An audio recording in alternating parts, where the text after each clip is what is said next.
In today's episode of the Pathwing Presents podcast, I got a very interesting guest here with me today. I'm with Cody Gondyke, who is hailing over from the folks over at Accredible. And it's a very interesting solution. It's the worst, as the website says, the world's most comprehensive digital badge and certificate platform. And so we want to really deep dive into, how they're basically moving from printed certificates to the digital world and making sure that, basically those badges and certificates are working in that way. So we want to deep dive into the use cases, but since we got Cody on the show, who is heading up demand generation, obviously, and we're on the Pathwing Business podcast, we're going to talk about growth and growth strategies. So Cody, welcome to the show.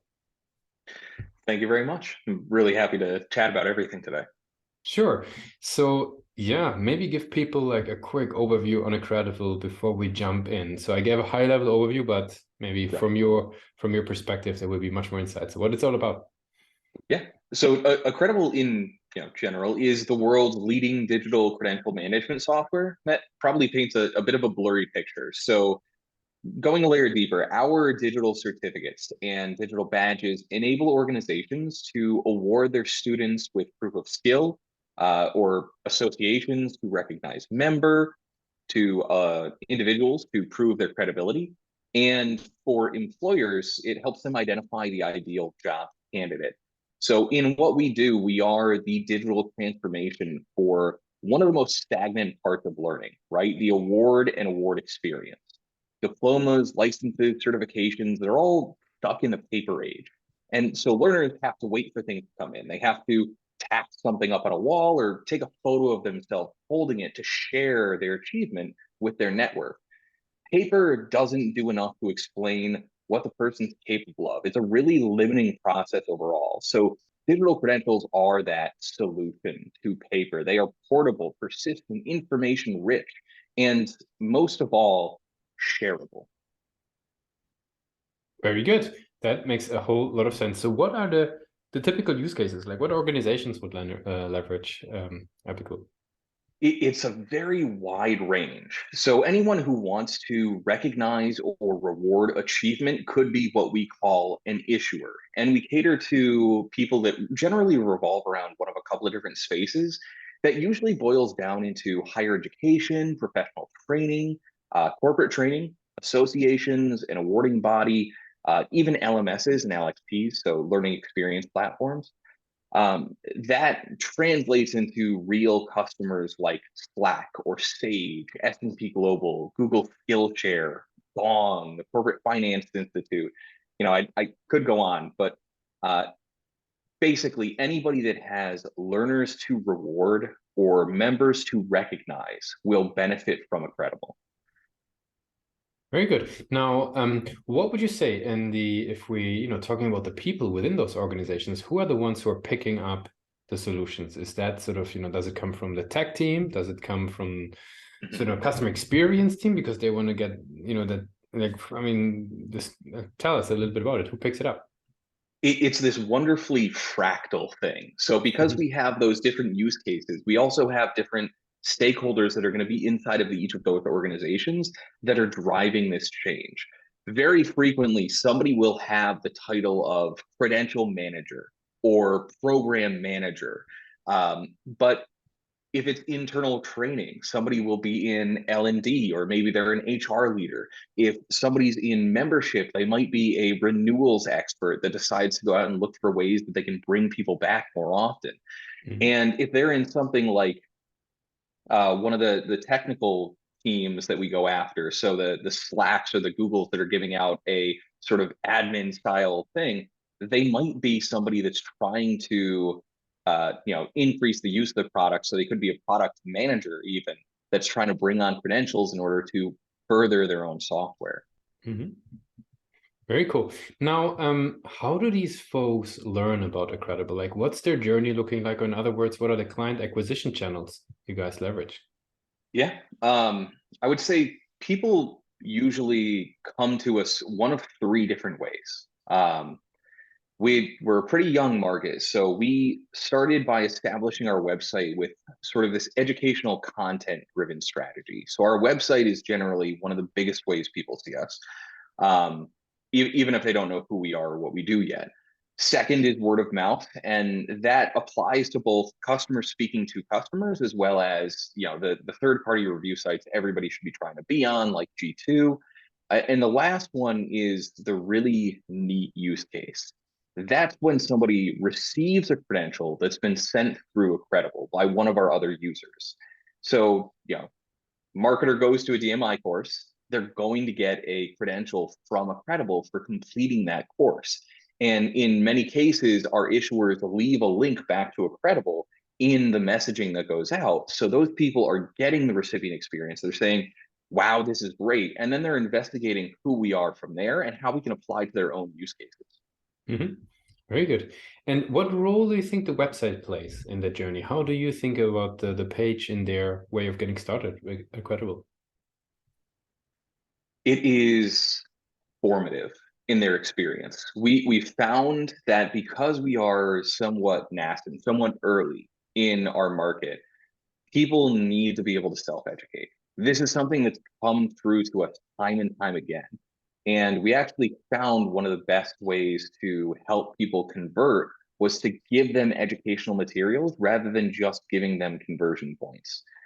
So this was verified by tests. It was the opposite of what we were expecting at the time, but people want to be able to self-educate in a natural way and find their own journey through that education process. Everybody's going to be convinced at different points that this is valuable to them, and allowing them to self-educate, giving them the resources and resource hubs to be able to do that has massively increased the conversions that we've been able to get on the site because people are picking their own journey.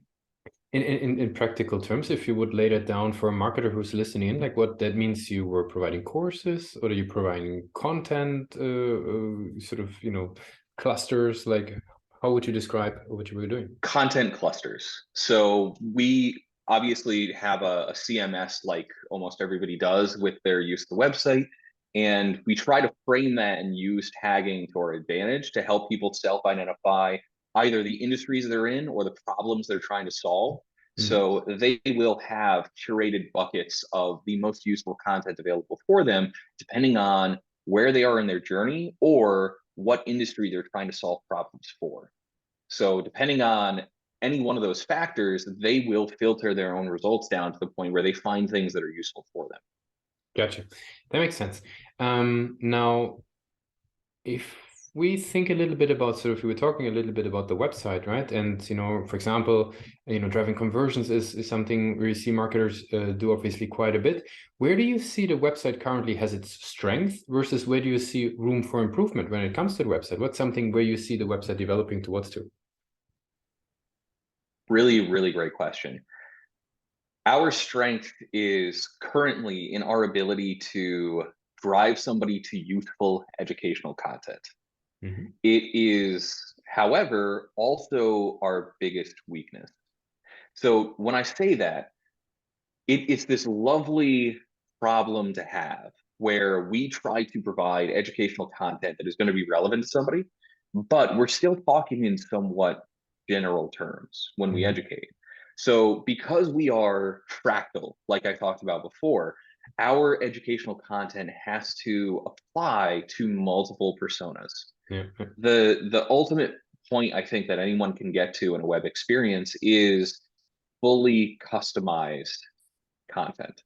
And for that, you're talking about having solutions generally that you can use to say, this IP address is somebody that's coming from a specific organization. They have a specific use case because of that, and tailor down based on firmographic information, their journey through the site. That gets even easier if you're able to cookie them as somebody with a certain job title in your own database. But even for the people who are coming off already to the site, we should be able to, and I think every company should be able to provide a truly customized experience based on available firmographic information that applies to whatever persona that person falls into. Whether you're us that have a very fractal set of personas we're going after, or even if you just have one or two job titles you're trying to cater to.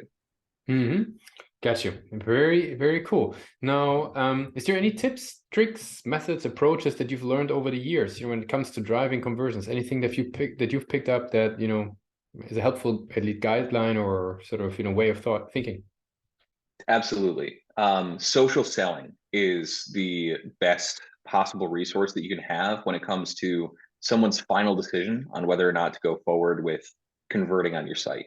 Mm-hmm. Having the word of mouth that's coming from somebody in a verifiable way is massively important. To that extent, G2 and other review sites like Capterra, SourceForge, etc., to a certain extent, Gartner, if you have tens of thousands of dollars to throw at reporting, are the way to gather that information. Your customer experiences, their feedback, their testimonials are something that you can weaponize when it comes to getting people to convert on your pages. If you do not have that leveraged, you're not getting as many people through the door as you could be. And in looking at it from another direction, you are missing out on some of the referrals that should be coming from those third-party resources. Makes a whole lot of sense. Super, super interesting. I really appreciate you gave us that insight on how you're thinking about that journey on the website. I'd like to switch gears a little bit, Cody, and talk with you about your journey, right? Because we talked a lot about Accredible. We talked what you guys are doing and how you think about growth, but would love to learn more about you because, there's so much content out there for marketers. With, all the noise out there, where do you personally like to keep on educating yourself in, when it comes to your marketing jobs?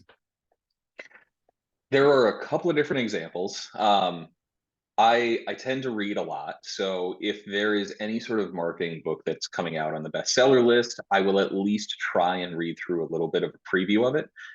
When it comes to the day-to-day podcasts, like this one, are a really great way to go and do that. So, building the next CMO, B2B growth, there are a ton that I'll listen to, but inspiration doesn't just come from hearing somebody else talk about how they did something.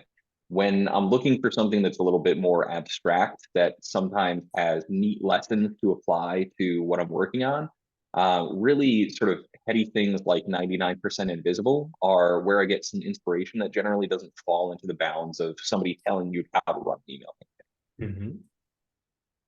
Very cool. I got some rapid fire questions to wrap it up for today. Are you ready for those? Absolutely. What's actually the last book that you read? So this will be a sci-fi book, Tiamat's Wrath. It's by James F.A. Corey, which is a pen name for two authors, but it's this lovely space opera. If you're a TV watcher, you might know it as The Expanse. If you're a fan of sci-fi, I highly recommend it. Very cool. What's the one single thing that your company is focused on the most at the moment? Recipient experience.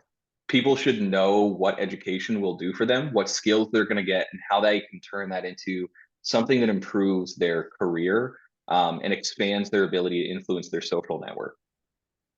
If there would be no boundaries in tech, what's the one thing that you would want to fix for your role in marketing? Customer data. If we had the ability to have more understanding of who people are and what they need, and we didn't have restrictions around that, it would make it so much easier for us to give them a perfect experience. And I think everybody's always searching for that anyway. And for the very last question, let's do a little bit of time travel. Let's go back to the days of Nichols College, right? So you're heading out of formal education into the world of business and growth. What's the one advice you're giving yourself for that journey? Oh gosh. Learn more about PR, communications, and marketing in general. I had a very interesting start that had me sort of fall into marketing instead of choosing to go into marketing, and I immediately fell in love with it. I think the one thing that could benefit me there, now, and always is having more of an appreciation of what PR can do to help drive demand and how the two can work in unison and create this amazing chorus that can propel you forwards. Very, very good. Cody, I really appreciate you took the time with us today. I want to give you the very last word. If somebody would be forgetting all that we discussed about Accredible, what's the one thing people should remember? That Accredible is in the process of transforming learning recognition. We as a company have issued over 50 million credentials, and chances are you have already interacted with one of our customers, probably even today. If you use Slack, Accredible customer. You're getting a Google Ads certificate through Google Skill Shop, Accredible customer. You run your billing through Stripe, Accredible customer. You went to Lowe's to get holiday decorations, Accredible customer. So we are powering the world's credentials. Thanks a lot for being a guest on Pathwing Presents. Thank you.